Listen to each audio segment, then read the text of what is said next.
Alex Trowers is a solo indie developer and consultant that has been in the industry long enough to have went by many titles with involvement in many different projects. But for the sake of today, we will simply be calling him a Bullfrog Legend. In this episode, we speak about how they got into the industry, some words of encouragement, their favorite games, what makes gaming enjoyable to them, their life outside of gaming, the game they'd like to create given absolute freedom, and some lightning round questions. Before we get started, don't forget there are links in the episode description that you can follow to learn more about Alex as well as the podcast. Also, don't forget to like and share the episode, and without further ado, enjoy episode 127.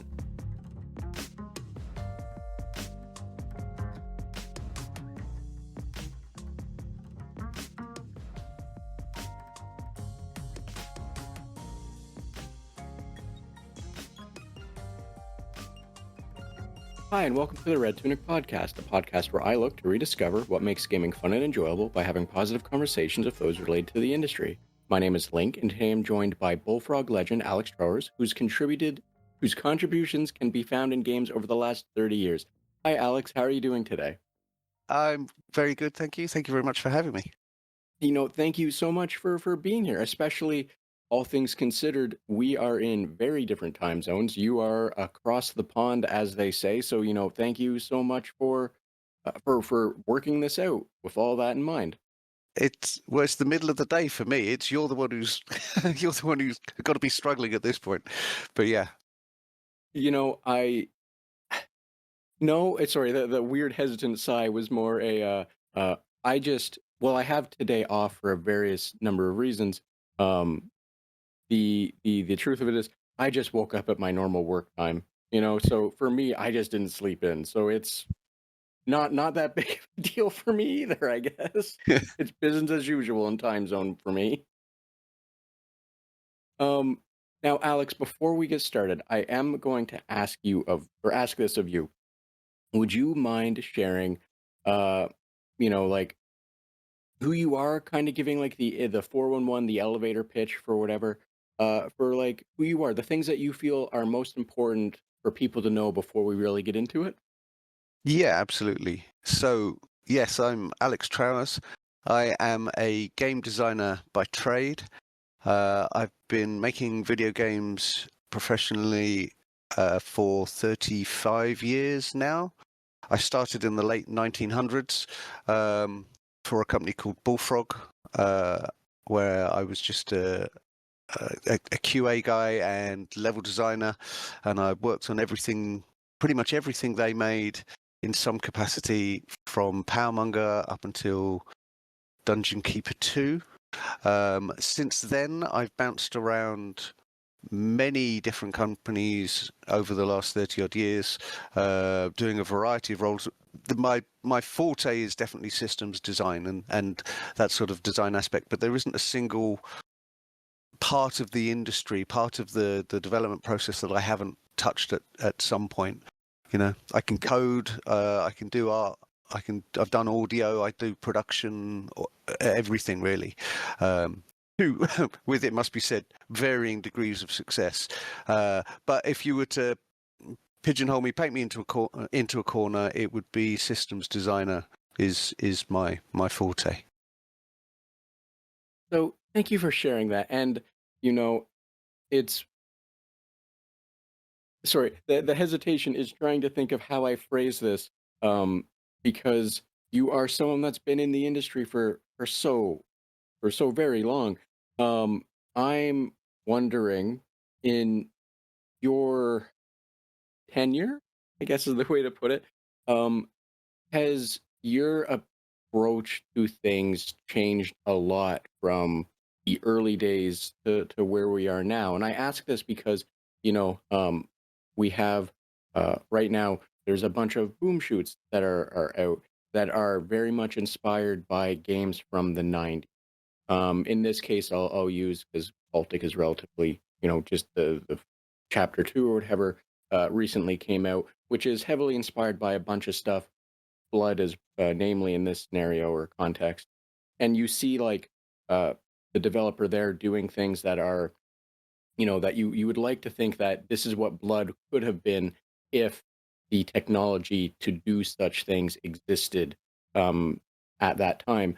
I'm wondering, like, in your tenure, has your approach changed dramatically or drastically or what have you, knowing that you can do so much more now, or that people's computers can handle trying to do so much more now, or what have you? I hope Well, that question makes sense. yeah, I mean, it's interesting because the industry is so technology based. It moves really, really quickly, and if you don't adapt, you won't survive, right? So the short answer is yes, absolutely, I have changed. But the interesting thing is, as well, is how cyclical the thing seems to be. So there are aspects of this where I've actually changed back again to how we used to do it back in the day, and it's being presented as new stuff and breakthrough stuff. But in reality, it's just no. Hang on, you guys didn't realize that this is how we used to do it, and it's still a relevant solution now. Maybe it went out of fashion for a bit, but it's back, and that for me is really kind of interesting. I mean, like the example again I would always use is that back in the day you'd buy a computer and you had everything you needed right there on the computer to make a game. But once you'd made the game, there's nothing you could do with it. You know, you needed a publishing deal, you needed the contacts, you needed distribution and all of that sort of stuff, and you know, manufacturing and the like. And then we get to this kind of phase where the computers get more and more powerful and everything gets more and more segregated, and the barrier to entry becomes higher and higher and higher, so that even if you've got a computer, you're not going to be able to make a game with it, and even if you could, there's nothing you could do with it. To nowadays, where again you can buy a computer and everything you need to make games is right there for you. Doesn't cost you a thing. Here it is. Go make a game. But now you've also got the added benefit of being able to self-publish on a variety of different platforms to get your thing out there. So just in that, from a production standpoint, just seeing the way that people have gained access to this and the gatekeeping has kind of fallen away is really, really interesting. And if you don't adapt to that kind of mentality, then I think you're going to struggle. So yes, thank you for that. I understand completely what you're meaning, and I find it interesting for you especially, for you being from uh, not America, or not North America, where I'm trying to think of how to phrase this. I've said it before, and it's weird. Um, the approach for like self-publishing, I'm put that in air quotes because I don't know if this is actually true or not. The way to phrase it, that is, where in North America you didn't really see a lot of things like Commodores, Amigas, what have you, in that kind of personal computer space, as much as you did in like the UK or Europe, where they were publishing magazines with like, here's a game someone made, just type it out yourself, recreate it yourself, and you can probably play it as long as you don't screw something up, right? Um, Yeah, I mean, like over here, the culture was very much the bedroom coder thing, like one or two man teams, literally working out of someone's bedroom with whatever hardware they've managed to cobble together. And even like when I look back at where Bullfrog started, or certainly not started so much as, but when I joined them, there was like 8 of us in a tiny little room above a hi-fi shop, you know, and it was all very sort of bootstrapped, and there was literal tape on the ceiling to stop the ceiling falling in, and it was a mess. It was there wasn't enough room for everyone. There wasn't enough hardware for everyone. There wasn't enough desks. But you just kind of you somehow you sort of band together and you do this thing in the face of that sort of adversity, and you just so happen to strike gold as well. So whereas as opposed to like air quotes professionals, you know, in their nice big swanky offices and you know, coffee machines and meeting rooms and what have you, and we didn't do any of that. Whereas I would argue that, yeah, I think the North American model was probably more professional, or certainly professional looking, certainly sort of cleaner and more business savvy, more business there's a more business like setup, whereas we were just winging it. so I would like to note that I find it very amusing that you said you guys were just set up above like a hi-fi shop. The amusing thing to me is I have heard that for other studios out of the UK, and it's like, how frequent were they, or were you guys just trading space over this hi-fi shop for, for reasons, no other reason than the fact it was cheap rent, you know? No, that was it. It was well, as well. It is cost because I mean that building, which is still there, it's still got the hi-fi shop in it. They're still going great. I dread to think what state the upstairs is in, but no, yeah, it was cost was a massive factor in it. As I understand it, as I learned later on, I believe that part of the building was actually owned by the wife of Les Edgar, one of the founders. And so it was, we were getting this thing super, super cheap, or it was some kind of tax dodge, knowing Les, or something like that. But no, many studios would just be you looked around Guildford and you just found just a bit of space with decent electricity, maybe enough plug sockets, and that would be it. Right, we're going to be based out of this one. We had another office. This was a different company of mine. We had another office above a bathroom tile sales office. The shop, like Media Molecule, they were above another bathroom place as well. Hello Games were in the same one as us. Who else? I know Criterion had a tiny little office around the back of a church at some point. And I think Fireproof might still be there or something like that. It's been such a long time since I've ever actually got to hang out in Guildford and stick pins in a map, right? But yeah, I would agree with you. I would say that the vast majority, certainly in terms of these startups that went on to bigger and better things, it would just be you go where you can, as long, and the trick of it is, it's the simple business thing of the lower you can keep your overheads, the longer runway you're going to have. And in game dev, you need a long runway, right? Yes, yes, I completely understand. And it's still just amusing as all hell to me, the fact that, you guys had to tape the ceiling up, and the other potential implications, like you said, the tax scheme dodging, what have you, what have you. It's just that's all just very amusing to me. And the fact that the hi-fi store still exists uh in today's world, where a lot of people just go online and trust a review or what have you, before spending that kind of money.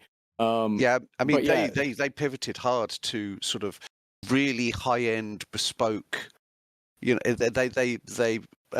became the kind of connoisseurs approach to it, because obviously you or I, we would just go down the local shop and pick up whatever we needed, right? But this is all separates and fancy things. so Alex, not to move along from the sordid history is the wrong word for this one. But the history of the hi-fi shop and what have you. But I'm wondering, especially because it's been again, like I mentioned before, 30 plus years of, you being part of the industry. How did you get into the industry? How did you like get into making games and being part of all of this? Because I know, again, as I mentioned, the culture towards developing was a very different animal for North America versus the UK or Europe. So yeah, so how did this all come about? Well, no, you're on the money. Sordid is definitely the one of the adjectives I would use. Oh, okay But then. the so th- this is a story that I've told many times. I've dined out on this so many times, um, but but you're new, so here we go. So when I was a kid, uh, me and my dad and my brother, we would spend a lot of time making board games. Dad kind of instilled in us a love of games and gaming in general. There were no computers then, so we would just sort of make our own board games up and what have you. So I always had that kind of that creative spark, that and the love of playing things. and respecting a game's rules and what have you. And we get to school, and I wasn't particularly good at school. I was all right. I'm one of those, you know, oh, if he would just apply himself, he could be amazing. But I never did. So I was bright but lazy, and I just kind of breezed through school. But one of the things I did was one of my best mates at school, he had an Atari ST, and we used to bunk off school and go back to his place and play Populous, funnily enough, on his ST, and I loved it. I loved it because it wasn't like anything I'd seen before. Like every game I'd seen up until that point, you had like a character and a joystick, and you shot things, and it was all very, very simple. Whereas this was a game that it played completely differently, and I was like, oh wow, okay, I didn't realize that was kind of a thing that could happen, and what the sort of thing that computers would allow you to do. And when school finished, I had no idea what I was going to do, and I ended up on this youth training scheme. It was, so I didn't go to university. I went to this sort of vocational college where they were teaching me how to code, how to use applications like databases and so on, how to wire a plug, that kind of thing. And it was pretty rubbish. I already sort of knew how to code, and they didn't really teach me anything new. But the one good thing that they did do was they had this very good work experience placement system. And I found myself at this amazing little company. It was called Pipistrel, and they were, air quotes, proper programmers. Like we were making a variety of different programming applications.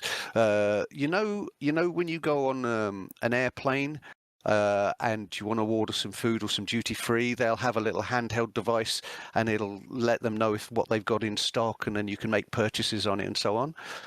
That's what we were writing. We were writing the software behind that sort of stuff. But this is in 1988, 89, something like that. So these things weren't in the mainstream yet, but it was very, very interesting. But anyway, this all sounds like a massive diversion, but the point is that one of the other people who was also on that course, but they were the year ahead of me, was Sean Cooper. And his placement was at Bullfrog. And I knew Sean because we used to catch the same bus into Guildford. We both lived in Farnham, and I would see him on the bus. And we would chat about the course and what have you. And he was saying, oh, well, you should come in and see us because we're always looking for people. And I'm like, okay, that sounds interesting. And I knew Glenn and I knew Kevin, two other Bullfroggers, because I used to hang out at the local video game shop in town. So I knew them from there. And I knew that they'd made Populous, and I liked Populous. So I knew a few of the people involved. And so one day I went into the Bullfrog office to meet Peter, and he gave me a job interview. Because they were looking for a tester come level designer, and it all went really, really well, as interviews generally do. And at the end of it, he goes, so when could you start? And I said, give me 2 weeks to sort it out with the people that I'm currently with, because I didn't want to mess them around because they were really, really nice. And I said, so yeah, give me 2 weeks. And he goes, okay, that sounds great. And so I left, and I went back to the company that I was working for, and I handed in my notice. I said, look, I've got to go, and I'm going to do this. I'm going to go and do this thing for Bullfrog. And they didn't want to let me go. They were like, oh no, whatever they're offering will match you. And I'm like, look, but this is video games. This is something I really, really want to do. And so they were understanding, and they were like, okay, yeah, well, sorry to see you go, but we understand. So 2 weeks later, I turn back up at the Bullfrog office, and Peter comes in. And he goes, what the are you doing here? I never offered you the job. No. And I was like, uh-oh. There was like that sort of cold shiver goes down your spine, and you're like, oh, I may just have made a terrible, terrible mistake. And so I got up and I left, and I went around the corner, because just around the corner from the hi-fi shop was a board game shop. that had relatively recently opened up, and I knew the guys there. I was their first customer, and we used to go and hang out there as well. And I walked in and I said to the guy, listen, I've just made a massive mistake here. And he goes, oh, not to worry. Pulls down a copy of Talisman off the shelf and says, let's play this. And we just sat there for the day playing Talisman to sort of take my mind off it. And I went home and I had to kind of admit to my dad, listen, I've messed up, I've done this thing. And he's like, well, you've got to call your old place back. You've got to get your job back. You've got to go and do this. And I was like, no. And it was a combination of I was too proud to do it, but also at no point in any of my careers advice or any of the college work or that YTS scheme work had anyone said that making games is an option. I didn't know that option existed, but now I'd seen it. I was like, well, I want that. That's the thing I want to do. So I ended up signing on the dole, the like job seekers thing, for about 6 months, just sort of waiting for this thing to happen, because I kind of thought, this is what I want to do. And every now and again, Peter would actually call me up and say, hey, we've got some people over, or we've got a new version of the game. Do you want to come in and test it? Do you want to come in and play it? Do you want to come in and make the office look busy because we've got some journalists over? And so every now and again, I would go in and I would hang out with those guys, and I'd play the games, and obviously I was still on friendly terms with them from the shop and what have you. Ironically enough, the guy who had the job that I was going for was another one of my old schoolmates, who would then also play a very, very significant role, because a few months later, he decided to just leave. He'd met a girl in the States and had decided, I'm going to move to the States. And so he'd basically slipped a note under the office door one day saying, I'm not coming back. And at that point, Peter called me up, because obviously I was still kind of hanging around. Because you seem quite enthusiastic about this. Do you still want the job? And I said, yes. But it was about 6 months after the initial what I thought was a job offer, but my persistence paid off. Now, I feel I must state that I do not, under any circumstances, recommend this approach to anyone. What I should have done is go and get a different job, or go and get my old job back. What I shouldn't have done is what I did. It just so happened to work out. It's not going to work out for everyone. Don't do that.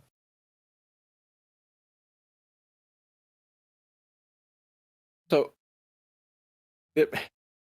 I understand why you said sorted is the correct word. That I'm not gonna lie, Alex, there's a lot that has happened in there's a lot that you said happened in the span of 6 months there. Yeah. That is an absolutely wild ride. So I'm gonna ask this, and I am fingers spread out, prepared for catching whatever this is. Do you have any words of encouragement outside of "Don't do what I did"?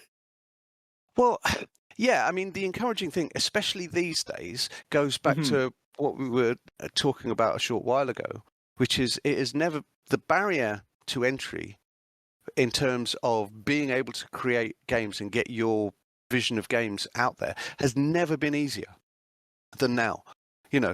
You have with your computer now everything you need for free to create a game. And if you want to be in the games industry, I honestly believe that the best way of doing it is just make a game and publish it, right?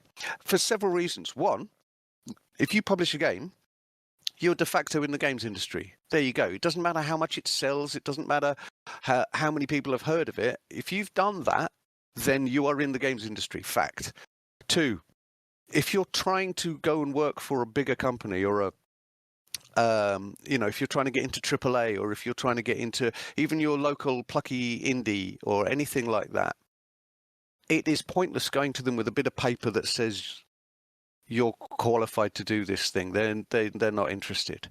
But if you turn up on the door with a fully fledged game that you have taken from concept to shipping, that is invaluable.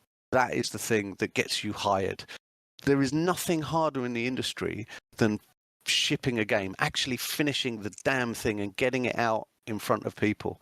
And anyone who has done that, and I don't care what the game is, I don't care how good the game is, if you have finished it and shipped it, then I doff my cap to you, and you're getting at the very least an interview. Do you see what I mean? So yeah, my advice to people these days who want to get in is just go and do it. There's so many resources out there to help you to do it. But yeah. So thank you for that, and I completely understand. And one of the things um, that I don't know if I've talked about it publicly before. However, it was the I've spoken to other people about this, and it's the qualifier for when I say I'm speaking with people related to the industry, what that exactly means. And it's in my mind, similar to what you said. If you've been part of, like, if the game shipped, if you made a game, if you're making a game, what have you, and you're part of the team, you're a developer, right? Like, I'm Yeah. more than happy to say that, because I feel trying to lock down um, game developer, I'm putting air quotes in this scenario, to being someone that's just sitting behind the keyboard making the code or whatever, is real gatekeepy in a weird way that's unnecessary, right? Like, so Yeah, like I there's completely no need understand for what it. you're saying. Yeah, Exactly. There's no need for it, especially because, you know, everyone that's part of that process is, 120 plus episodes at this point for me. I've learned that the process is not easy for any single person. It is very much a village to build, like, to raise the child that is a game that gets put out the door, right? Or sometimes absolutely. doesn't even get put out the door, and you spend years raising this thing that doesn't get to see the light of day just because of the politics of the industry, right? So I completely understand what you're saying, and I appreciate hearing that being said, because it's one of those things where I'm aware at this point that a lot of developers feel the same way, but it's always nice to hear it out loud, if that makes any sense. Yeah, yeah, yeah. So, Alex, I do want to ask you this one, and I'm gonna be mean because before we started, you said that the favorite game question is hard because of context. So I'm gonna be mean. I'm gonna ask you this one right out the gate, but I am gonna give you the context. And when it came to when you like around the time that you first started in the industry, so 30 some odd years ago or what have you, what was your like, did you have a favorite game then that you enjoyed playing? And you've mentioned your love of board games and making board games as well, which probably explains a lot for why you would enjoy doing like system design or whatever, or the umbrella that would fall under or what have you. So like, by all means, feel free to throw out a board game in this scenario as well, or any scenario, because in my mind, while different, board games are still games, right? So Yeah. like 30 odd years ago, when you were first getting started, did you have, or before you were getting started or what have you even, did you have like a favorite game from that period that you think fondly on? I did, as it goes, or the answer I would always give to that question would be Elite. For the simple reason that I'd never seen a game take over the playground as much as Elite did. Like, everybody was always asking about, oh, where are you? How far have you managed to jump? Have you found any good trade routes? What's your ship outfitted like? And everybody had their own stories about just from it, and which is incredible because like when you look back on it and when you look on those sort of early versions of Elite, like Glenn hated it because he was like, why do I just want to fly through a random number generator? Um, but it's the user stories that kind of came out of it and the fantasy of it. We were all being our own Han Solos doing this thing, and oh, I did this drug smuggling run and what have you, and I got jumped by the police, but then these Thargoids turned up, and it was just wonderful. The freedom that it gave you to go anywhere and do whatever you wanted and sort of carve your own story out of it. So I loved it. So yeah, in those days, that would have been my instant knee-jerk answer. So thank you for that. And I also like that you touched on the magic of some things, or the magic of sometimes what makes a game is the stories that come out of it, you know? Like Well, there's I mean, I always used to.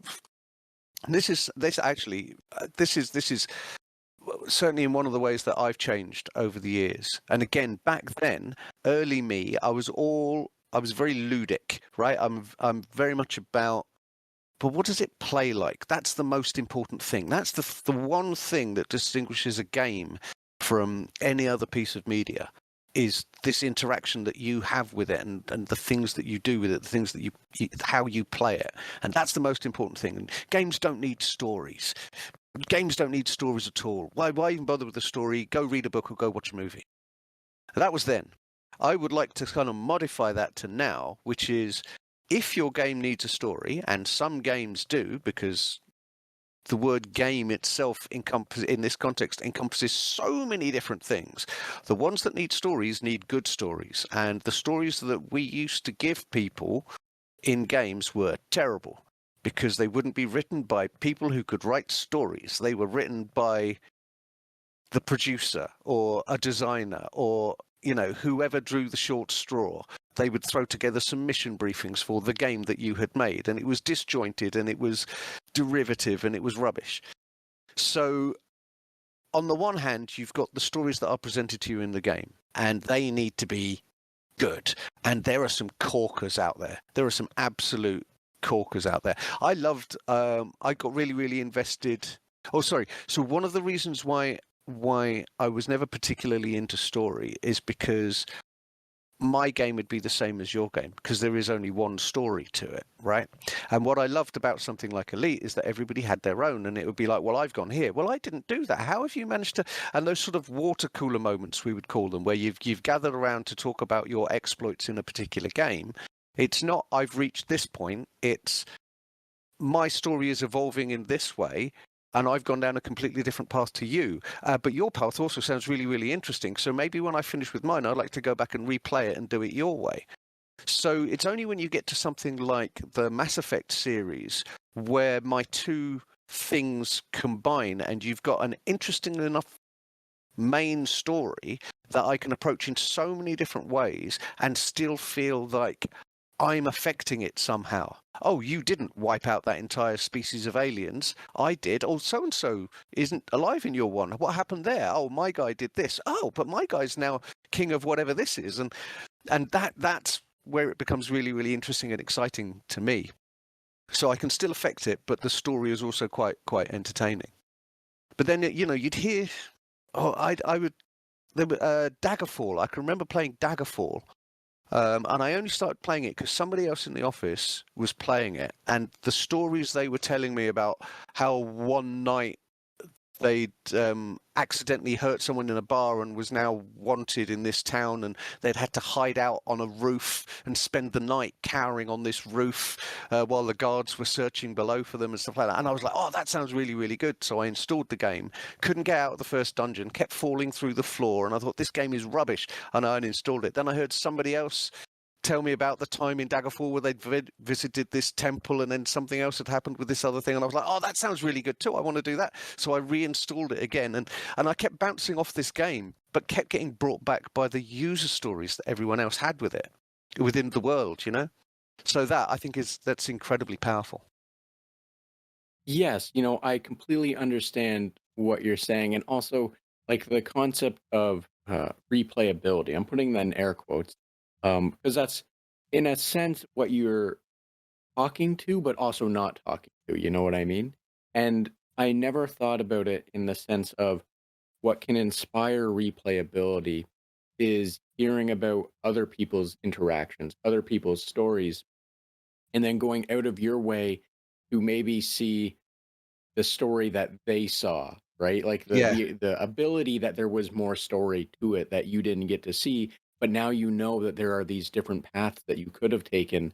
Like the Mass Effect one, for example, I particularly like because one Mass Effect, had some fantastic writing, and the branching nature of your interactions and such never failed to amaze me, and it was always funny talking to people about the final boss fight or the lead up to the final boss fight or what have you. And my favorite thing for that was someone was telling me about the first phase and how difficult it was, or not how difficult, but like just how they went about it and all this stuff.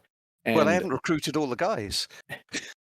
well, I for me it was more the very first one, and my response to that was I just told the guy to shoot himself in the head and it worked. Yeah, I did that. Well, all right. And I missed out on apparently a first phase for something, and I said, "Well, he took care of him. He took care of that first phase for me." I got to Yeah. see the next phase, but it was always funny to me that, the interaction and the story that they told about the fight and, the challenge they had for me was I just told him to shoot himself in the face and it worked somehow. So I, at the risk of just turning this into a big Mass Effect thing, I did similar to you. I played through that game like 6 times, completed it 6 different ways, and the first few times, the first major branching point, there are 3 places you can go. One is like find the beacon, one is go and rescue Liara, one is I can't even remember what the third thing was. And I would always pick up Liara first because I wanted her on my team because she was really, really good.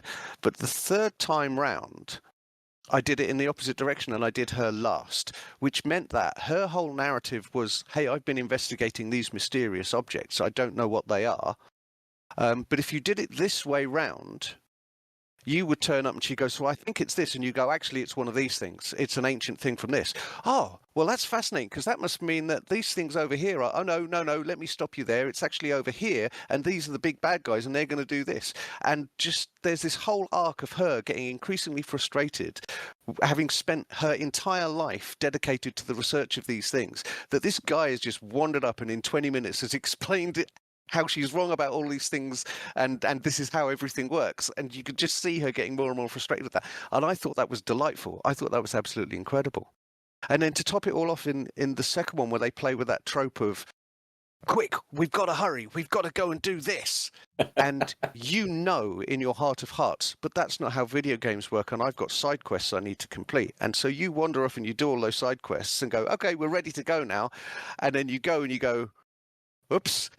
Oh, they weren't messing around. Oh no, it's too late. What have I done? I thought that was brilliant. That was absolutely brilliant. So yeah, I love it. I love the narrative. I love the story, but I love the fact that it's my story now. It's what I make of it, and my decisions matter, right? Oh, that's what it felt like. Yes, I completely understand that what you're saying and the importance of agency, or I don't Yeah, want to say the illusion of agency because, that feels dirty, but sometimes it is the, quote unquote illusion but that, of I mean, agency. that doesn't matter. Like as a game designer, th- our most important job is making the player feel. And it doesn't, it's not feel a specific thing. It's whatever we want them to feel at the time, right? And so if we want them to, like, making them feel that they've got an agency is a powerful thing. Making them feel rewarded for things, which for the longest time that was the only thing we ever cared about, would be like the dopamine hits and the number go brr and high score going up and ding ding ding ding ding level up, right?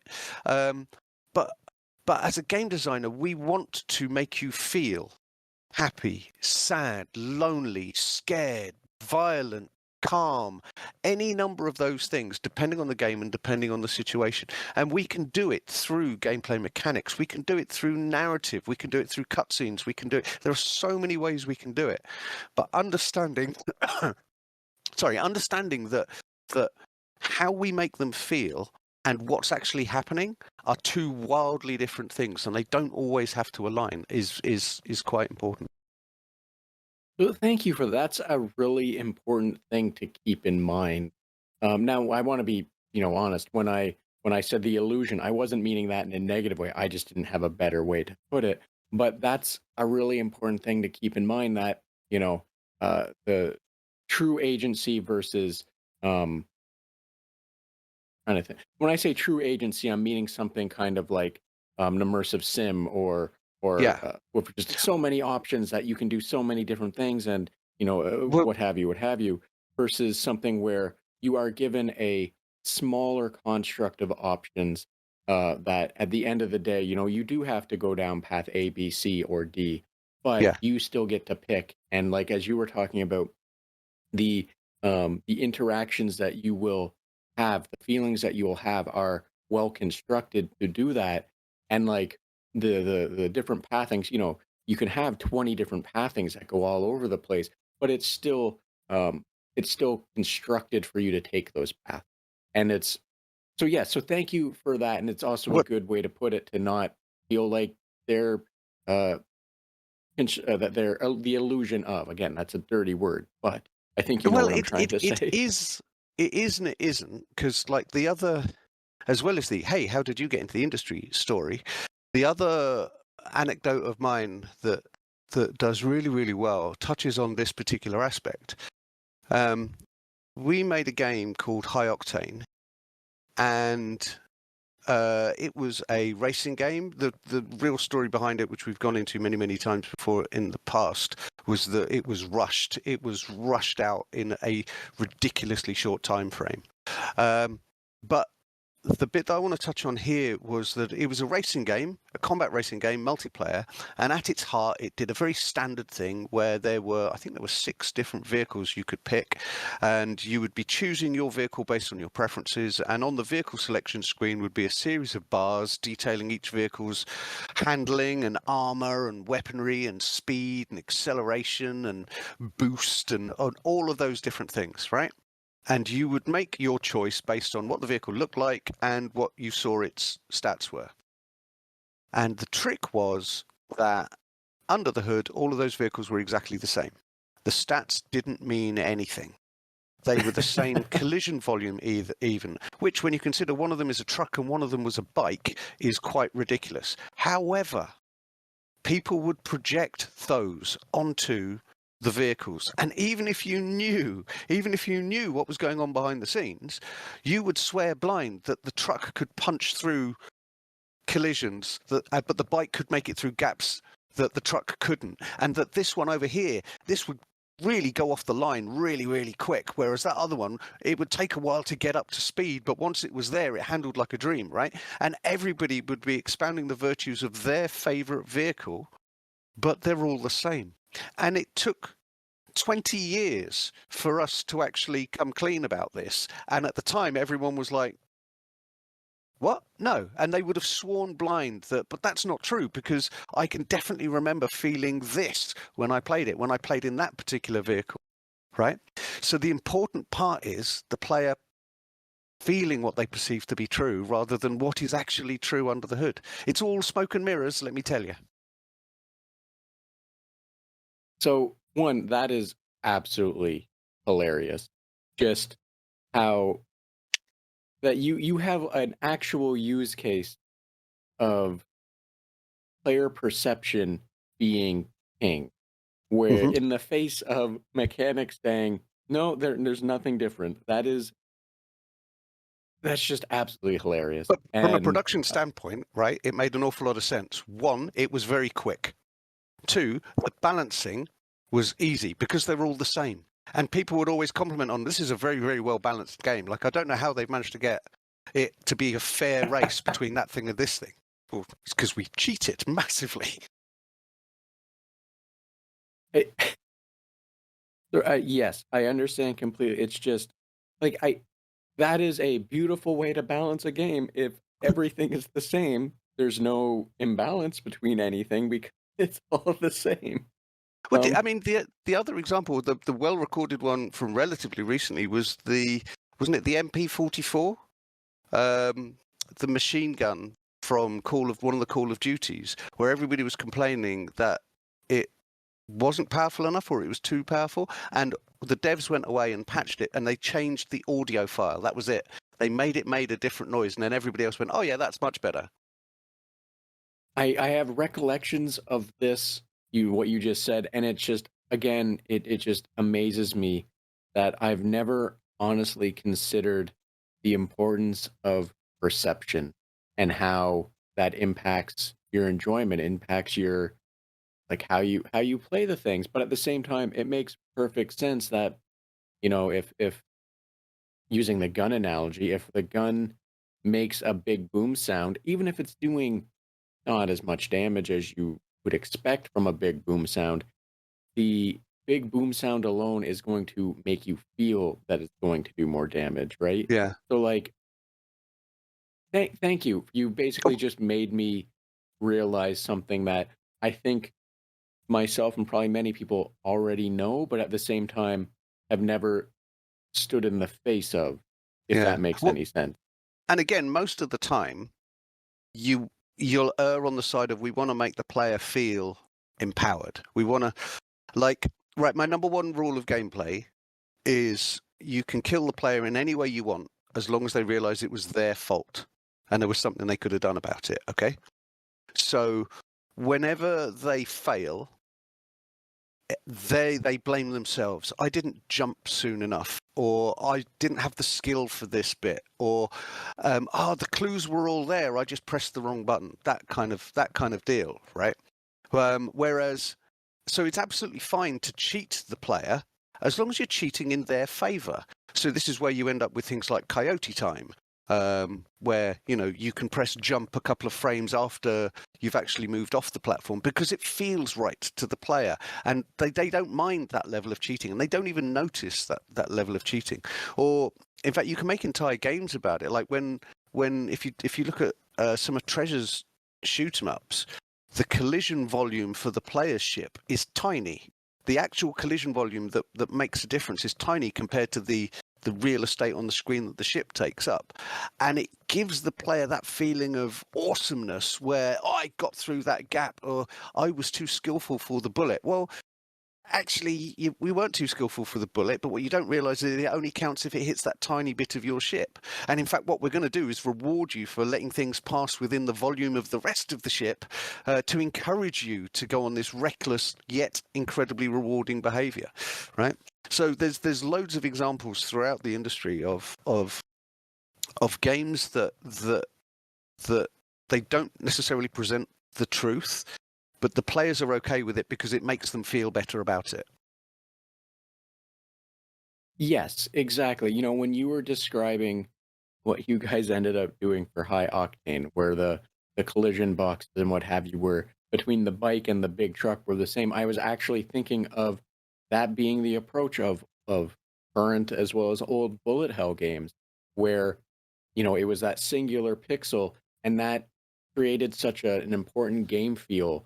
And like in those scenarios, for a lot of people, they're aware of finding that one pixel, but not knowing about it. You're right that it creates that, similar to the High Octane story, it creates that sense of, you know, skill, talent, of But there's excitement, right?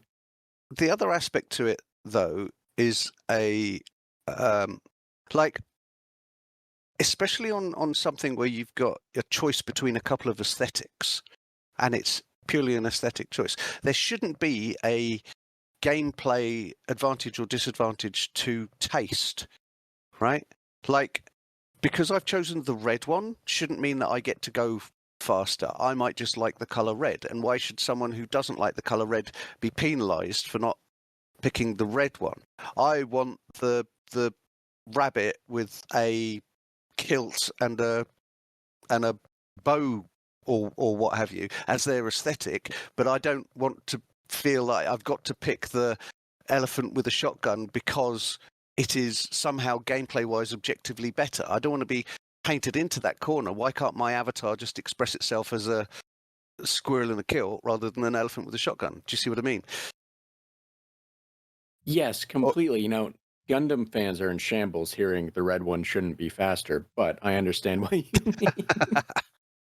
I always liked. I preferred the just the vanilla Zax, to be fair. Now, look, you that's a whole book you opened because I Rabbit hole, rabbit I hole. it really is, for especially you say such a thing to someone that's sitting with their Discord profile picture as being a variant of a um Advance of Zeta side story unit that is underwent numerous amounts of redesigns and versions. So I say this in the sense of that's the wrong rabbit hole to open for someone like me who is well aware of the years of Zaku changes and developments, as well as the Mobile Suit Variation line and all of the variations in thereof that you don't typically get to see, like the Zaku Cannon or the Marine, the Zaku Mariner or whatever, whatever, whatever. But um, I understand completely. However, I would say, in argument to preferring the original Zax, I would always look down on someone who picked a Zaku over a Zaku one, only because that suit typically looked like a swift breeze was going to be the end of it. Yeah. Um, sorry, not not to try and pick a fight. You just opened the door and I was able to take a shot at the original Zaku one versus the Zaku No, the two and Zaku onward 2, that's where it's redesigns. at, man. Yeah. No, I'm a 2 guy. Anyway. It really is, given that Xeon never stopped making the design, but just kept jamming new equipment into them. But anyway, Yeah. yes, that's a whole other rabbit hole to go down. Um, Alex, I do want to Do ask you you this. do like part 1 and part 2 to these podcasts? Because I feel that's what we're gonna need. Um, I typically don't. However, I'll say this, it's on recording, it's not like it's a secret. I do say to people if they'd ever like to come back, I'm more than happy to bring them back if I can find something new to bug them about. I Yeah. only say it that way because I can't really, well, some people I can, but I typically can't bring someone back and just be like, hey, I asked you these questions a year ago. Can I ask you the same questions, see if your thing sees what's changed, right? Yeah. But there always can be a part two. I'm never against doing a part two if there's fun stuff that I can bother someone with. Mhm. Um, but Alex, with with that not in mind, but also with in mind wanting to be aware of your time, your day, or what have you. I do want to start moving towards the door, and I don't mean that in the sense of I'm going to cut you off and we're finished. I'm just letting you know the lights are coming on, the door is going to be open soon, and send you out into the world. But with that in mind, I am curious. I think you've touched on this a lot, kind of danced around it, but I'm wondering what is it that makes gaming enjoyable to you? Uh, I think it's it's the agency of it. It's the fact that in this world where everything seems to be going to hell in a handcart, and you feel so helpless.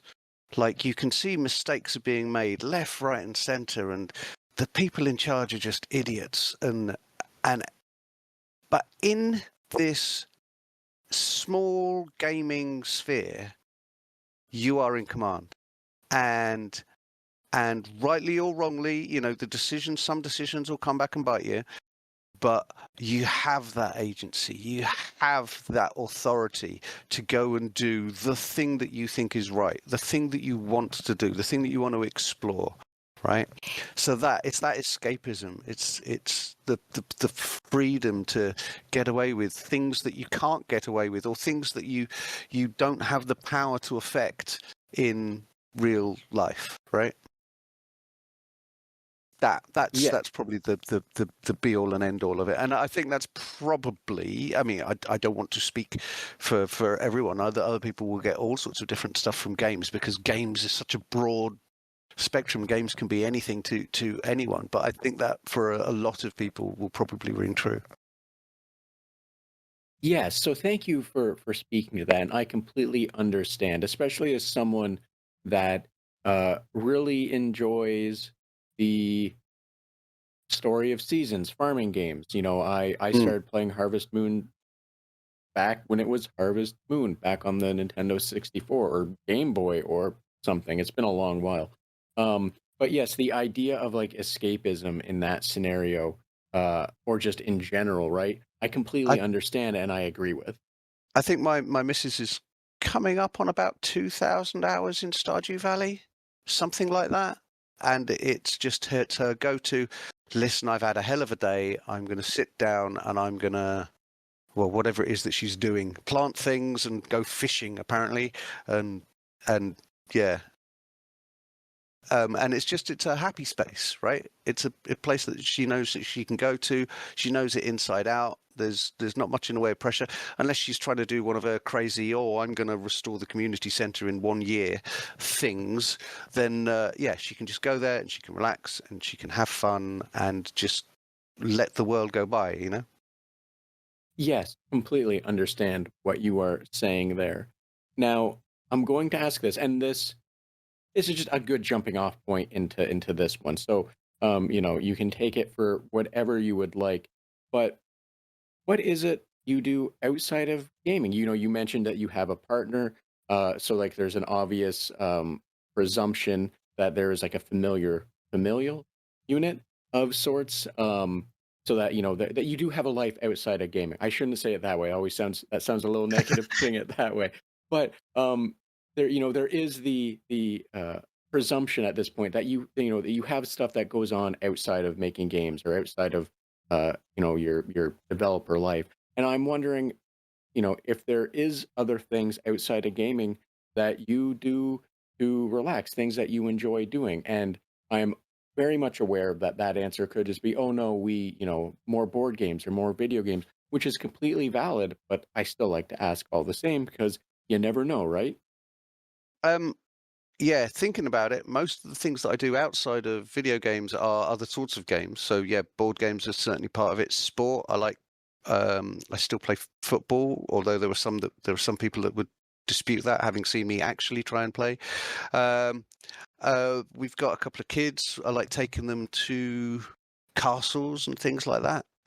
Like obviously having kids is the big game changer, and that shift between, well, what am I going to do, or what do I want them to do? What do I want them to experience? What did I never get a chance to do when I was a kid that I really wished I could do? And can I provide that for my children? That becomes a big sort of motivating factor.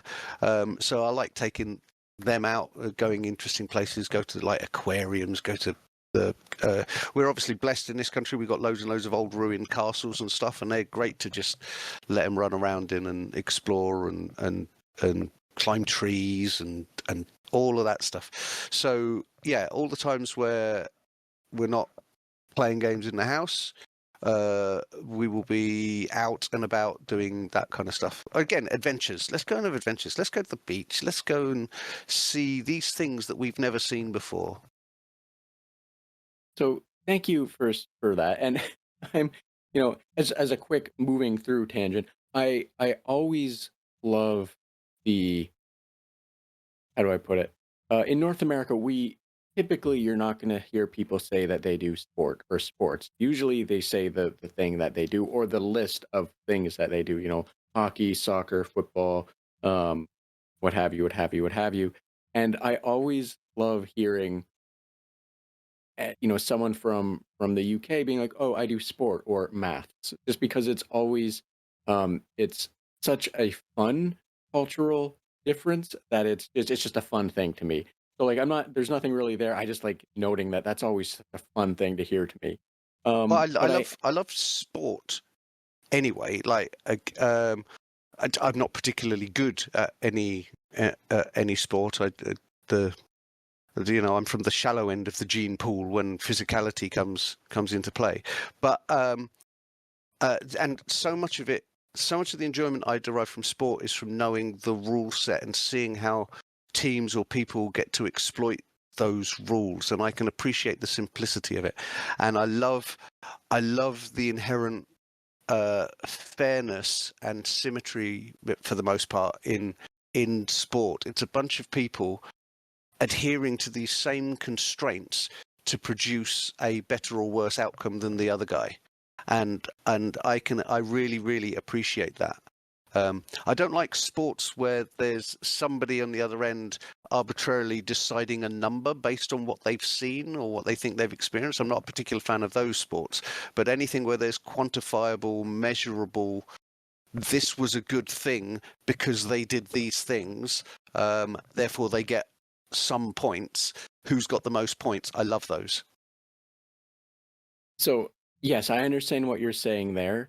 I would like to clarify though, not to stand too hard on pedantry. What I was meaning is I like the linguistic nature of saying sport Yeah. or what have you, just because that's not something that you hear a lot in North America.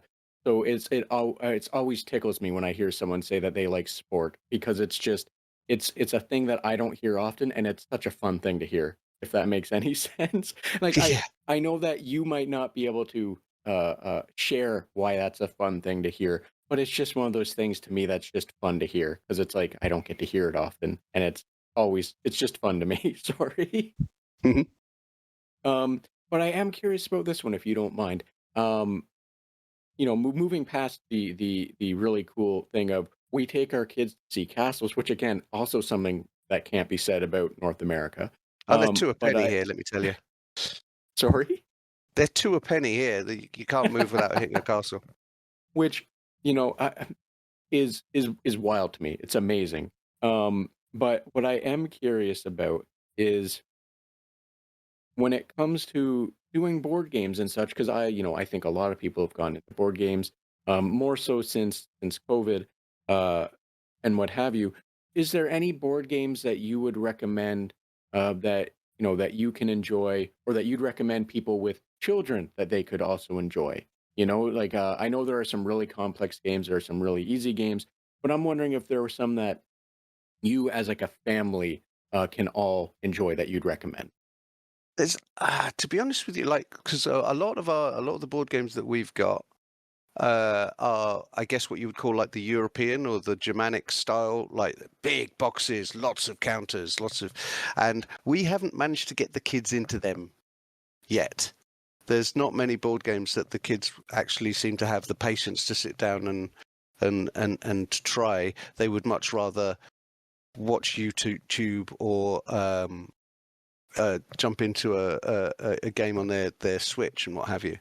But no, I mean, like the board games I would recommend, like our favorite board game, or the one that we always kind of come back to, is called Castles of Burgundy. And that is a phenomenally good, very tactical game. And it's because it's probably the one where me and the missus we're evenly matched on, right? Like I can't go near Agricola. I love Agricola. It's great. It's a waste of time playing with her because she will just wipe the floor with me in a very unceremonious manner. She will just absolutely crush it. So it's pointless me actually playing against her. But yeah, Castles of Burgundy, Quacks of Quedlingberg. I think we can get the kids into that, whereas like making potions and what have you. That's really, really good as well. So thank you for that. And I I'm I'm realizing now that in the same way that I love titles for some like medieval fantasy, or not medieval, but fantasy books or sci-fi books, I also love the freedom that board games can have. Just because you can put some really nonsense words out there and it just fits, right? Yeah, Like that last one that you said. Could you repeat that for me? The what was it? Quacks of Quedlingberg. Thank you. It's a game about lots of sort of charlatan doctors, snake oil salesmen, and what have you, descending on this town of Quedlingberg and trying to sell their wares as these are the best potions imaginable. So Alex, with as we talked about before, 30 plus years, and I imagine in those 30 plus years of, even longer, given the fact that you talked about, also enjoying making board games or the attempts at making board games or what have you. And I only say that as someone that also has attempted to make a board game and realized very quickly how in the deep end I was. But I'm wondering, in this your entire career, or uh, even longer, if you will consider, when you were younger with your brother and your father and such. Uh, are there games, or is there a kind of game that you would like to create if given the absolute freedom? Like if someone came along to you tomorrow and said, "Alex, you are going to get to put your name a on the game title, on the box." um, is there a game that you would be like, "Yes, this is what I'm gonna try and create"?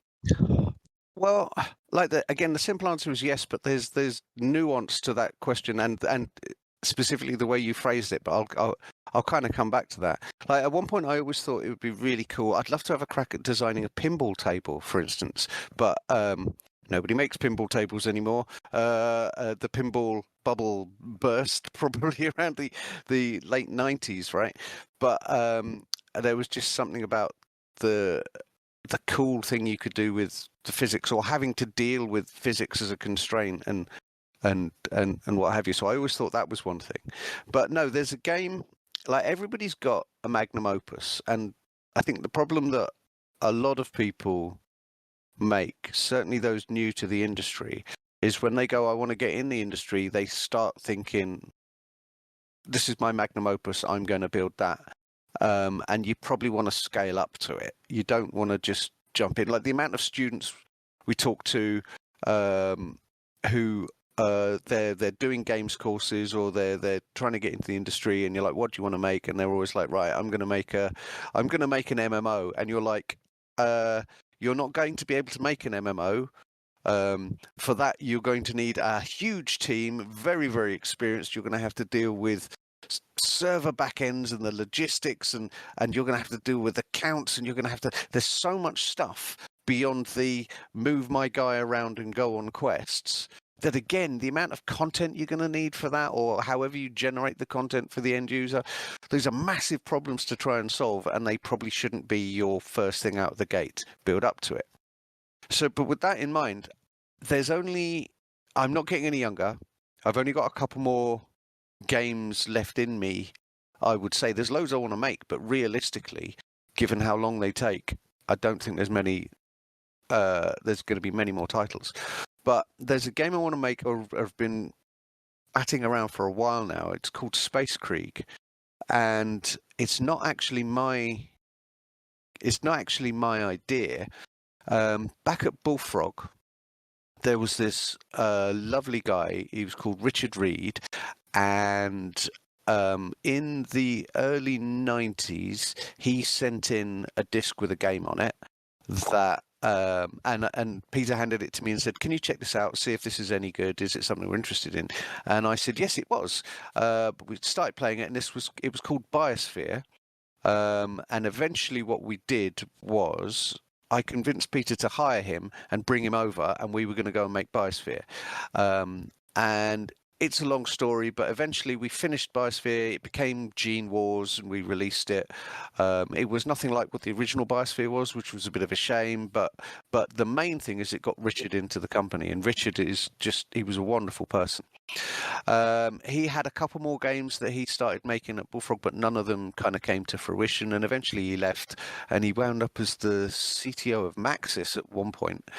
Then when Bullfrog kind of fragmented, and then you got all the different startups, all of your Muckyfoots, and I was at Lost Toys, for example, and you got your Lionheads and what have you. Richard was working on this title, Space Krieg, just on his own as a solo dev, and he would bring it around all of because everyone obviously stayed friends, everyone stayed in touch, and he would bring it around all of the different offices and get us to play it. And if you find anyone else from that time, from Lionhead or Big Blue Box or Lost Toys or Muckyfoot, and you just say the name Space Krieg to them and watch their eyes just light up as they're like, that thing was magnificent. Now, he never got to finish it because sadly he died of a brain tumor before he could finish it. But I would love to take that game and the thing that made that game so special and put a modern twist on it. And the way the game works was, it would be in modern parlance, it would be a MOBA, so a multiplayer online battle arena where you've got teams of, let's say, 4 or 5 players fighting these small engagements. It's not like a Dota clone. It's not like League of Legends or anything like that. It's a sort of tactical space combat game. The best things I can liken it to would be like X-Wing, the board game, or it would be a system similar. There's a Battlestar Galactica game on Steam called Deadlock, a very similar sort of control scheme to that, where you sort of, it's almost turn-based, but not quite. It's turn-based with a really aggressive timer. So you get like a 5-second window to input what move you want your ship to do, and you roll it and you accelerate and decelerate and what have you, and you can see a preview of where your ship is going to end up, and you choose when you're going to fire and what weapons you're going to deploy and so on and so forth. You can't see right now, but I am waving my hands a lot. And you fight it out against the other people. So every 5 seconds, you get 5 seconds you input your move. That then translates into like a 2-second playback of what's actually going to happen, and you see everybody's ships resolve themselves, and then you go again. Now, this is brilliant in several ways. Firstly, what it does is it removes kind of twitch abilities from the equation.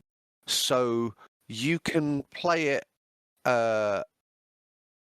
almost at your leisure, not quite at your leisure. There's still this aggressive timer, but you don't have to be quite so reactive. You can be much more tactical about it. It means you can play on anything. We can make it work with a mouse and keyboard. We can make it work with a game controller, and we can make it work with a touchscreen. And it's a completely level playing field. Whereas something like a first-person shooter, which would also allow that, the modern ones also allow that, but someone playing on a mouse and keyboard is always going to have a bit of an advantage, or the number of hoops you have to jump through to make it a level playing field for the people on the game controllers is quite ridiculous. And this kind of does away with that. What we then do at the end is we take all of those sort of 2-second snippets of real time and stitch them together into one seamless playback of the fight. And because we've removed that sort of twitch and reaction based element, what you end up with is a fight between the very best dogfighters in the world. Now, when you start playing a space dogfighter or a World War II biplane game, a World War I biplane game or something like that, everyone thinks they're Maverick or Starbuck or something like that. And let me tell you, unless you're an actual fighter pilot, you are not those people. You cannot do the things that those people do. This game kind of lets you do it. And when we've stitched it all together and you're watching this replay, it is as if the very best fighter pilots in the world are going at it. They're pulling off these maneuvers that are just ridiculous, like just avoiding that missile or choosing exactly the right moment to drop the countermeasure, or dropping in perfectly on an opponent's 6 and then watching the other guy juke out of the way. It's incredible. It's balletic. It's incredibly powerful, right? Because we've removed that other the twitch aspect of it. The other thing is, like, you could do it as such like things like MOBAs these days as an e-sport. It would be fantastic, and it works on several levels. One is obviously watching this video playback as the VOD, but funnily enough, and this is quite counterintuitive, watching it in real time play out, you'd think that kind of staccato nature of it would actually detract from the experience, but it gives you a massive sense of dramatic irony, and you can pass what's going on. Now, I love watching League of Legends. I used to play a lot of League of Legends, but I've been clean now for quite some time. But I love watching it. However, I think my experience with it is the same as most people watching. That is, there's a bunch of guys on screen. They come together in the middle. There is a load of really big particle effects, and then fewer people come out in the middle. Meanwhile, the commentator is screaming at you that something amazing has happened, but you don't know what. It's so hard to pass it. And it's only when they then go back in and show you the replay in slow-mo and the guy's talking through it, and you can see that, oh, right, he did a something there, and that guy got hit by this, which stunned him or knocked him up in the air, and then this other person did. Oh, I can see why that's good now, but meanwhile, the game has moved on, right? But you need those moments. With this, you don't need that. You can follow along in real time because you can see that, oh, he's about to get hit by that missile, or that plasma blast is about to take this guy out, and how's he going to dodge this explosion? And, oh, I can see that he's planning to move away like that and slam on the brakes and all sorts of stuff. So it works really, really well as a spectator sport as well. So that's the game that I'd like to make. And there's a lot of people that A, want me to make it, B, want to help me make it as well. But obviously finding funding, putting the team together, that's the big ask. And to your earlier point, even though I would love to have an Alex Trowers game, this isn't that. This is Richard Reed's Space Creek. If there's a name going on the box, it's his name, not mine. I am merely the custodian of this is how I remember this game working, and this, whatever we make, however we make it, it has to be done with that reverence and respect for A, the original, and B, him. And that's one of the things that makes it hard to, which makes it so unlikely that this will ever happen, because trying to find a backer that would be prepared to trust us enough to just go away and do it without saying, hey, does it have to be in space, or why can't it be real time, or why can't it be 3D, or all of these questions that the only answer for is because that's not how it worked in the original, rather than any sort of quantifiable, because these metrics have demonstrated that this is the best approach, right? So it's quite hard to get that level of trust established with an external thing. But if I ever win the lottery, or if there are any like really benevolent angels listening who appreciate someone with a ton of experience and enthusiasm for this thing, then that's the thing that's going to get made. So thank you for sharing all of that. I trying to think of how the word all of this. I like the idea of how not only is this kind of like just a magnum opus as you put it, but also, honoring an old friend, an old coworker Yeah. that it sounds like a bunch of people would be more than happy to come together and work on as a project for something like that. Oh, Um, they're waiting for the word. so that's beautiful to hear, just because it's such I'm lacking the words for this, but just such like a respect. Uh, I honestly, the words are there. I just don't know what the words are. It's a tribute. It's a tribute to the man. Tribute. It's a tribute to the game. Thank you. Tribute was the word I was struggling for. Thank you so much. But also, that is always such an interesting mechanic. I've seen it only a handful of times. I know. Oh, what year is it? 2025. In the early to late 2000s, right around when we were hitting the crossover period into the tens. There was a game. It's Tory Bash, I believe, is what it was. Yeah, And the turn-based beat 'em up. that's a way to put it. Yes. Um, the I amount of really enjoyed that, but you could see. I mean, it was a little bit fire and forget, but you could see like when the pros were playing it, some of the stuff they were able to get their avatar to do is ridiculous. It was utterly ridiculous, but it worked so well. And again, if you're talking gaming memories, established out of that, I can definitely remember that at one point there became a strategy where the first move you do is grab one of your own arms, rip it off your body, throw it at the other guy, using that arm, grab the other guy, and then continually punch. So effectively, you're punching him with your own bloody shoulder. I just thought that was. I can't think of another game that lets you do that, nor why would it? But it was very entertaining. Yes, yes. You kind of said everything I was going to be saying, in that yes, it was a very complex game, had a very big barrier to entry, in that to do the cool things, it took a lot of work and a lot of Yeah. practice. But yes, one one of the tactics, you are absolutely correct, was to grab your own arm, rip it out of its socket, throw it, grab the person by the face or wherever you could grab them, and then just start smacking them around with your shoulder, basically. Um, yeah, and what you were describing, it sounded in that same vein, in that turn-based, pick your action. There was another game more recently, I think a far more approachable version of Tory Bash. Your only move is hustle, I believe, is what the name ended up being at the end. Um, but like the amount of games I've seen like this is so low, but the like you were describing, the barrier to entry, the requirements on your end for what needs to happen to make it work is so low. Like it Yeah. doesn't have to be super fast. Like frames don't matter right? What does and the beauty of it is as well, like you can play this on a potato. You can play this with an interconnection that's a carrier pigeon and it still works. You don't have to worry about lag. You don't have to worry about ping.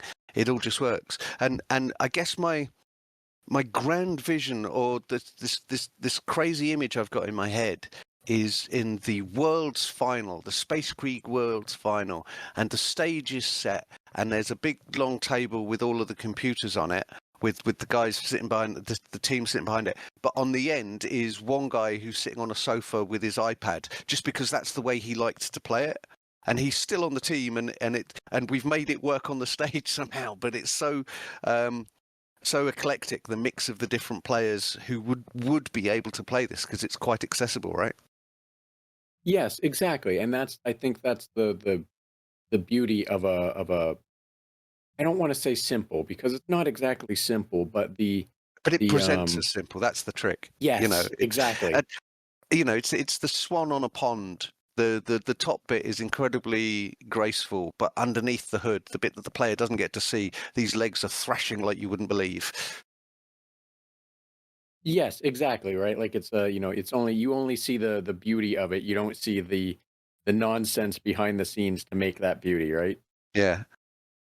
But no, Alex, thank you because that, like I said, that's a wonderful tribute, but also it's a game genre implementation, if you will.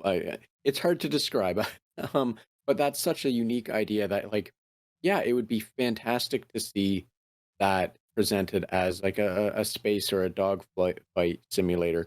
Simulator's the wrong word, but like a that kind of system where you have, you know, just all that extra options and movement, and hopefully a little simpler than Tory Bash. Because I'm not gonna lie, the best I could figure out in Tory Bash was to rip my own arm off, not ever on purpose, and sometimes do a backflip.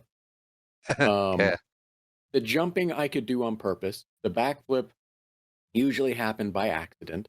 And the arm ripping off usually happened by accident and was never a useful thing. I'd try it, I'd rip it off, and then it would just fly off into the sunset because I didn't know what I was doing. Meanwhile, Like, the other person has done 4 front flips and has cut my, you know, quartered me or something. I could do a spin kick. I could get a good spin kick going, but I could never then subsequently land. So it was very much a one-shot deal. And I either connected and knocked the guy out, or I ended up on the floor at his feet, and then he would just stamp on me. Well, the real joy of that one was if you touched the floor wrong, you lost. So you had a 50-50 that you were going to Yeah, lose just by the nature of not even landing, right? Right? yeah. Uh, but no, Alex, thank you for that. That sounds like a wonderful tribute game. Also, like I said, it's a genre in and of itself that hasn't really done a whole lot, but has a whole lot of potential. So I will wish you the best of luck in the future for getting to make that game or your version of that game from Yeah. however many years ago.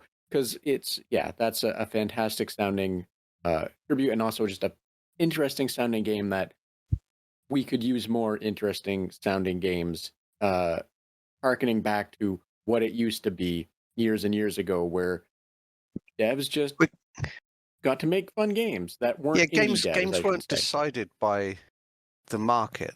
Like games were always, hey, I've got an idea for a game, and then off you go and you'd make it.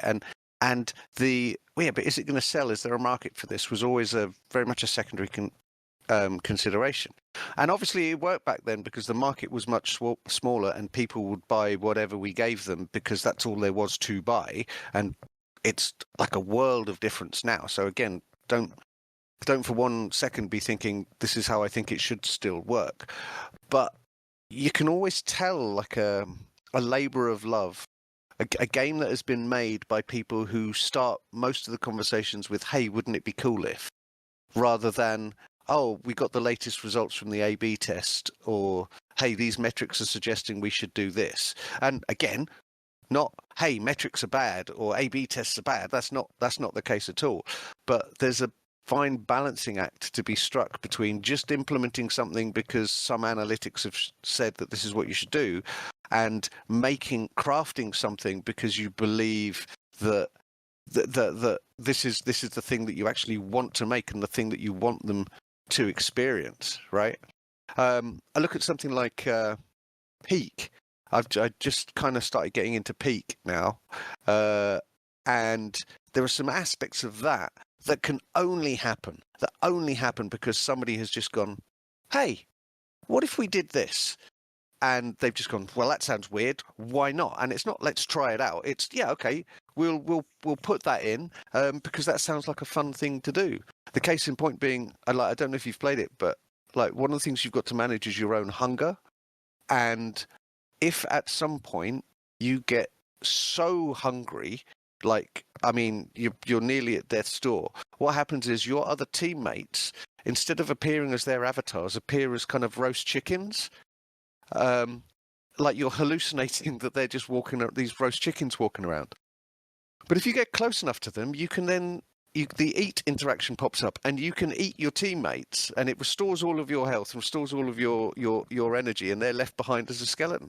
And that isn't the sort of feature that you put in a game because the numbers say that this will be well received, or because some other game has done it. You put that in because somebody's just had this weird little brainwave at 2:00 in the morning while eating a pizza, and they've gone, hey, we should totally put that in, and it got people excited about it, right?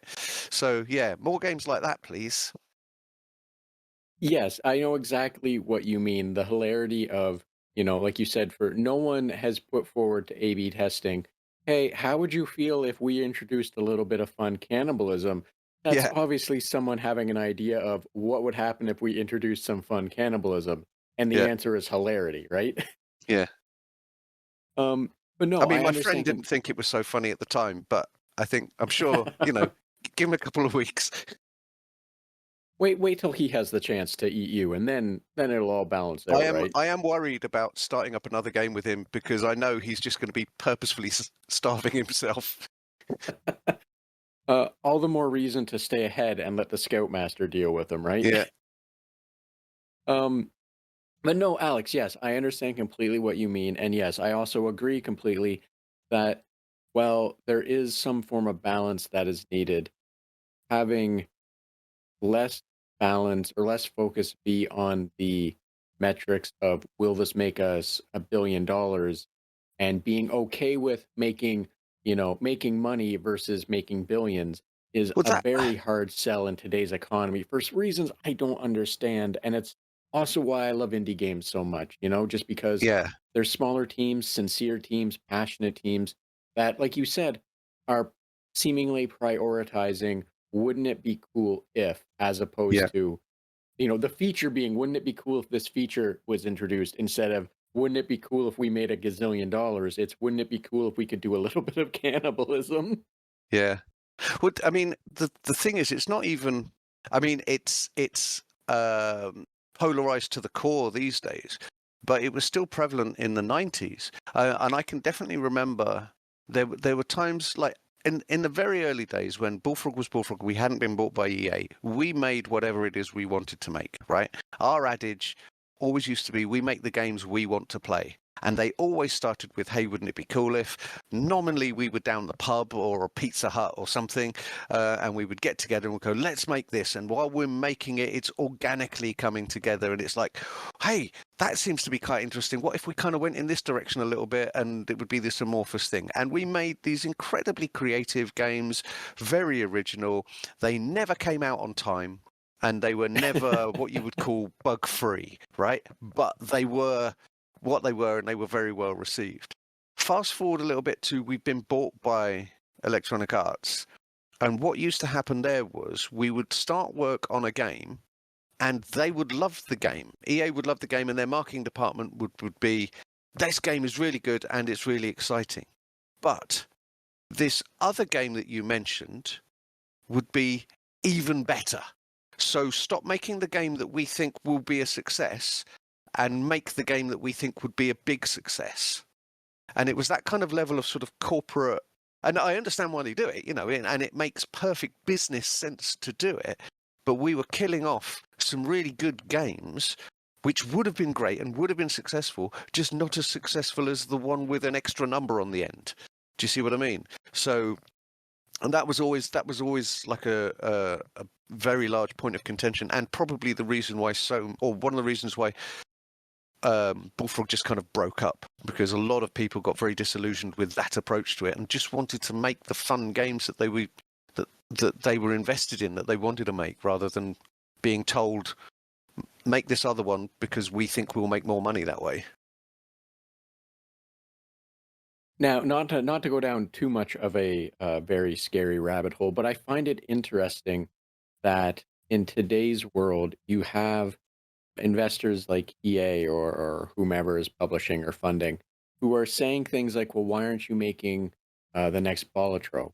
You know, when that game came out, there was a lot of talk about how, people going to studios or what have you, the publishers are like, well, we want you to make the next Balatro or what have you.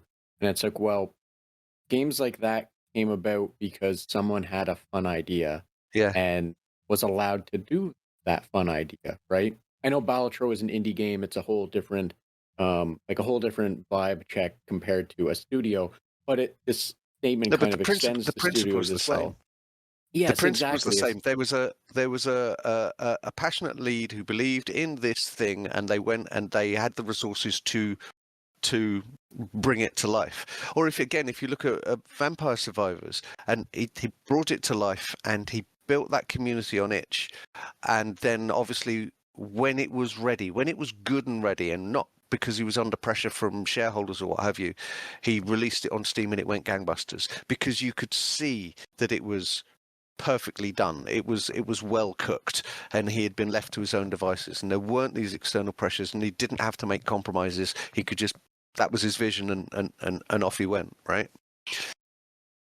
Exactly, yes. And I think, unfortunately, I don't think we're ever going to see that come back on the bigger scale, but No, not outside of the it'd indie be nice space. to. Yeah, But it'd be then, nice to. oh yeah, it would be lovely. But then the flip side of that, or the reasoning behind that, isn't all, hey, big company bad.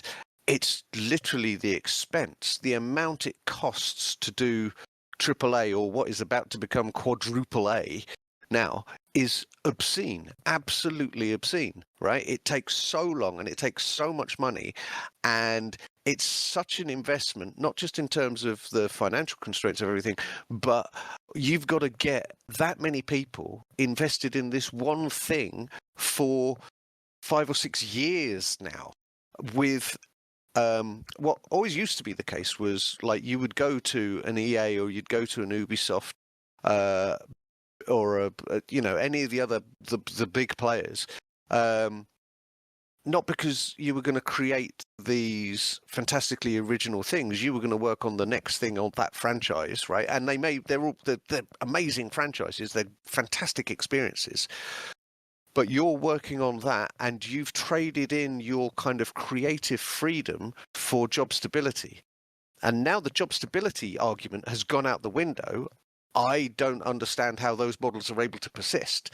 Like, you would move country, or you would move to a different city to work for one of these big players and get your name on a really cool franchise.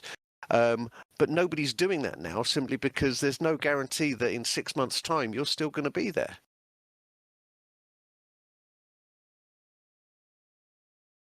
Sorry, I'm trying to think. Yes, it is a horrifying hellscape that capitalism has created. I'm sorry, that's the best I got. What you just said. No, yeah, yeah. That's 100% the thing, and like you, like, I really enjoy the indie space because it's got that sort of plucky underdogness and wanton creativity that we saw back in the early days of the industry.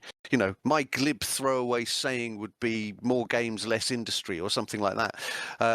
And that's not, I don't like these big games. I love these big games. I am looking forward to the next GTA like you wouldn't believe. We're going to get the gang back together, and we're going to go and do some crazy stuff online, right? This is going to be brilliant.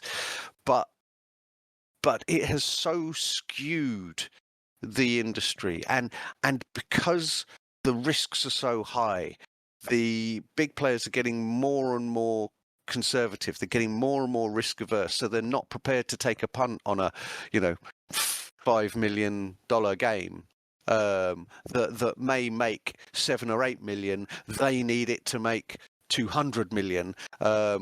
300 million, right? So the numbers just aren't working. So they're always looking to mitigate their risk by cutting corners, by cutting costs, by all sorts of other things, and it just has led to this crazy instability that we see around us at the moment.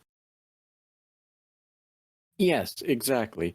Now, Alex, well, I'm sure it would be very easy to continue down the rabbit hole of, again, the hellscape that capitalism has created. I would like to try, Let's talk more game. Yeah. yeah, try and move us towards something positive. And with that, as I said before, turn on the lights, getting the doors open, not kicking you out, but moving you towards it. I would like, if you are okay with it, to hit you up with some lightning round questions. Yeah, bring it on. Awesome. Now, as I said before we got started, the lightning round questions are nonsensical, they're lighthearted, a little bit random, and you are free to answer them as quick as you'd like with no judgment. I say that, in asterisks because I silently judge most of the time. Yeah. We'll wait for the comments, and then we'll revisit Yes, this no judgment policy of yours. exactly. Exactly. But these are random and you are free to answer them however you see fit. Now, with that in mind, there is one that I absolutely love to ask, and I've basically been asking it to everyone. It is my opener, or at least one that I get out, make sure I get out there. So with that in mind, which video game character do you think would most likely want uppies from a goth dommy mommy? Would most likely want what? Sorry, puppies. Uppies from a goth dommy mommy. Uh, Eh, uh. so let me ask you this: Is uppies a term in Oh, the uppies. UK? Right. Oh, okay. I see what you're talking about. Right. I don't know, but I'm extracting it to mean narcotics of some description. No, no, No? no. So uppies is like a term. Children, like toddlers. Oh, I see. They Oh, to their right. parent No, they want yes. uppies. They want They being want to be picked up, picked up right? by a goth mummy. A goth dommy Um, mommy. Yep. goth zombie mummy. Jesus. Uh, I don't know. Like my first one was the first place I was thinking, where I maybe also misunderstood it, but it still holds true now. I'm going to go with like somebody like Conker. Remember the little squirrel? Yes. I can see that. I can see that working, especially because they ended up going into some quite dark places. So zombie goth mummy probably feels about right. Yes, 100%. Especially given, any of the Conquer games. He Yeah, seems like the type, right? yeah, definitely. I can see that. Um, Let me hit you with this one then. I'm trying to. The problem is I have so many, and some of them are real good go-tos, and some of them I like to try and bust out some of the old ones and see how they work We'll make out. them work. Uh, hopefully. Um, so here I'll hit you with this one. Which character in media would you most likely to assume that claustrophobia is a fear of crabs? Sorry, let me rephrase that. Which video game character do you think would hear claustrophobia and think it was a fear of crabs? Fear claustrophobia. Uh, ah, like, wouldn't it be crazy if Pac-Man was claustrophobic and the only thing that kept him going were those pills? The pills are actually the medication, and he cannot stop. He cannot stop, and he's trapped in this maze, and it's closing in on him, and the ghosts are coming, and the only thing that keeps him going is those dots. Maybe that's actually the backstory. That's I don't know if you're familiar with any of the newer Pac-Man games, but they get very trippy, very bright colors, vibrant, flashy, all over the place. Yeah, I would my last Pac-Man was probably Pac-Man Championship Edition, and I thought that was magnificent. In terms of a game that got you into the flow state, that thing was it. And just recently, I've started seeing adverts for a 1D Pac-Man. It's just left and right, and you're constantly trying to you're constantly making use of the warping off one end of the screen to come on the other end of the screen to spoof the ghosts and stuff. Crazy.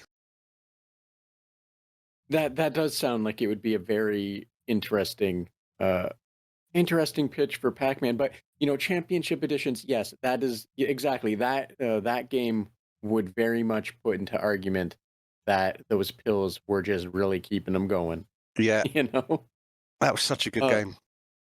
Let me hit you with this one before I let you go. Which video game character do you think is most like I don't I should ask it, are you familiar with what the Salem witch trials were in the UK? Uh, yeah, patriarchy. Let's get into that. um oh, well, yes, the Salem witch trials technically were about some form of patriarchy because at its core it was people making witch accusations because they wanted to steal land from women Yeah, landowners or people. So yes, that is what that was really about. Um, but here, let me phrase it this way then, because I think this one, well, still probably arguably the same, is probably a little more UK friendly in terms of what this was about. Which video game character do you think it was most likely pro witch burning? pro witch burning. Um, well, like avoiding any of the obvious ones like a Van Helsing or something like that. I don't know, pro witch burning. Which ones have really struggled with the witches? Didn't like Banjo Kazooie, maybe? Because they had a run that like was it Grunty? No, what was her name? Gruntilda. Gruntilda, yeah. So they would probably be much happier if she wasn't around, right? Probably yes. However, I think he would end up missing her in the end because what kind of like, there's not going to be Yeah. any adventure, right? I mean, yeah, thematically that ain't gonna fly, right? But there will be moments where it's like, can't we just put her in a pot for now? Can't we just put her in a pot and then let me sort all of these hexes out and then maybe she can come out again afterwards? Um, yes, exactly. So thank you, Alex. That was the lightning round. As I said, it's nonsense. It's pure nonsense, which is why I don't give anyone heads up about what kind of nonsense I'll be bugging them with. But thank you so much for that. That was the lightning round question. And as I said before, I didn't want to take up too much more of your time. However, if there was anything else you want to discuss, a cool game, what you're working on, or something you feel more people should just be more aware of, by all means, the floor is yours. As well, please let everyone know where they can find more information about you, which I'll also include in the episode description.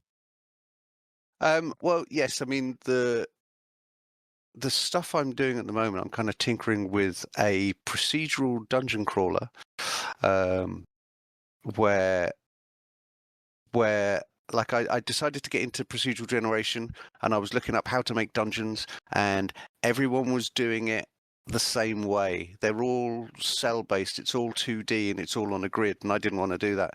So I made this different dungeon crawler, a dungeon creation thing that's much more organic and it's about exploring the idea of like again, I don't want to be too old man shouts at cloud or kids these days don't know they're born, but I loved the old I'm going through this dungeon and I'm having to make a map myself and I can get lost and I can get disoriented and it's no guarantee that I'm going to come out again. Whereas these days there's an auto mapper and there's fast travel and there's any number of these other things that that you're just kind of painting in a map rather than you're actually exploring something. So I kind of want to go back to this other thing of there's real jeopardy and the lights closing in and there's no guarantee. Right? Remember when I said earlier that whenever the player dies, as long as they realize it was their fault. So with this one, it would be, well, you can't see anything now because your light has dwindled. However, your light has been dwindling the whole time. You should have left ages ago, but you thought, I wonder if there's another chest, or I just need one more piece of gold, or I just need to loot this thing, right? Your own greed is what is to blame here. It's not the game's fault. The game established the rules early doors and said, look, you've got this time limit. It's up to you to keep track of it. So anyway, that's what I'm kind of making at the moment. The game is called Too Delve, Too Deep because, well, I love any games that have kind of pun titles as well. You can follow me on Blue Sky these days. I'm at Bulk Paint, as in a lot of paint, up on Blue Sky. Awesome. So thank you for that, Alex. I will be sure to get a link into your Blue Sky so that people can follow through. I'm curious. Does Who Delve to Deep? Sorry, just the fun name. Laughing at like the punniness of it, or the not That's the punniness. bit that came first, by the way. That was the the title came first, the game came after. I I would like to know that you are the second person in quick succession that the title came first and then the game came after because of the title. So that's fantastic to hear. I'm curious, does it have a Steam page yet? Is there a way people can follow that at the moment? Not yet, not yet. There's a page up on itch which I'm basically using for distribution, but it's one as a solo dev especially, but as a general rule, one of the hardest things is when you decide to show it to people, like when you decide to release it to the wild, there's so much stuff, sort of housekeeping and quality of life stuff that you need to do to make it acceptable to people, and that's perfectly justifiable, that's perfectly reasonable, right? It's the way it should be. So you can always think of excuses to not do that, and I've got a laundry list of reasons why it isn't ready for people to play yet. So that's why there's no Steam page, there's no nothing at the moment, but there will be, and then the marketing can begin. Fantastic. So I guess the takeaway there in this scenario is it doesn't exist yet, but keep your eyes peeled for when it does, so that way you can actually follow it, right? Follow me on Blue Sky, because there are updates on there, and also I love it when number go brr. So I'm still shy of 1,000. What am I on? 827. So we need to make 900 followers now, and then 1,000 followers, and then I'm going to be happy. Well, actually, that's not true. I won't be happy at all. Number still needs to go brr. But yeah. Yes, I understand completely the fun of watching numbers go up. But yes, definitely the more the merrier to follow. But that if that's the best place to follow and get updates, then that is the best place to follow and get update. I hope people follow along and get to enjoy the journey for what you do release of the game, and then when you do finally release it for people to actually see or try or what have you. Yeah. Like I said, shipping, that's the hardest bit. I have been told that numerous times, and I am inclined to uh, trust entirely in those statements. Now, Alex, as I said, if there wasn't anything else, I will let you get on with your day. Okay, that's brilliant. But if you did want to do this again sometime, there's plenty more in the tank. So Alex, I will. Oh, sorry. Yeah, no, that's it. Just if you did find yourself at a loose end or needed a pickup or something, then let me know. I've had a great time. Alex, thank you for that. I will definitely, as I've alluded to, I will definitely make a note of that. And if I can find a fun thing to bug you about in the future, I will come knocking on your door, figuratively knocking on your door, again to see if I can get you on and we can bug you more about some things. Brilliant. So thanks again to Alex for making time to have this conversation with me, and thank you for joining us on the Red Tunic podcast, as well as a special thanks to Ronald Jankies for the use of music from the title track from Roads Deep. And be sure to check out the episode description for links to socials, websites, and other means that will allow you to learn more about or support Alex and the podcast. And while you're doing that, share, like, follow, and whatever else you think makes the algorithm work. Thanks. Till next time.